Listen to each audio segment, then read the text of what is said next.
日前则捐赠一台动保专车，予流浪动物爱护协会的台南市议员李启伟，甲善心人士吴富美女士。19号上午，伫中民国中再度捐赠2台8人座的车，分别予中民国中甲调兴启灵中心。一方面帮助启灵中心的交通接送，另外嘛合作学校伫照顾弱势学生的推动，有更较侪的帮助。很感谢这个社会上这个满满的一个温暖爱心其实这次我们捐赠的这个3台车辆也是都这个各个方面这个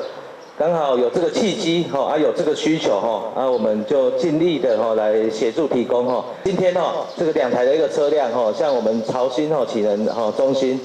还有我们这个崇明国中分别也是。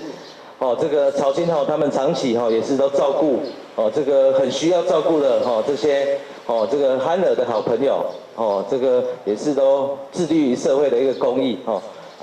算是这个社会这个弱势的方面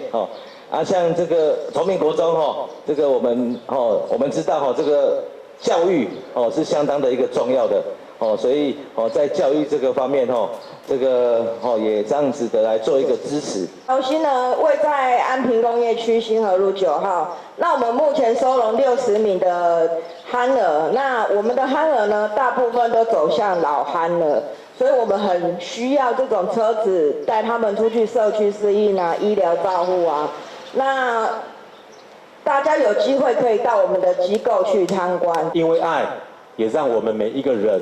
受过教育能成才。我想这一次吴女士，您衷心期盼咱教育囡仔，大家囡仔拢会当成功，对不？会当刷来像吴女士安尼，对咱社会有更加的爱，更加的支持，对不？所以也因为爱，我们剧组在这边，所以我是再一次代表学校，谢谢吴女士，谢谢几位议员。捐赠令吴富美女士因为长期伫国外，即届透过议员李启伟的媒合，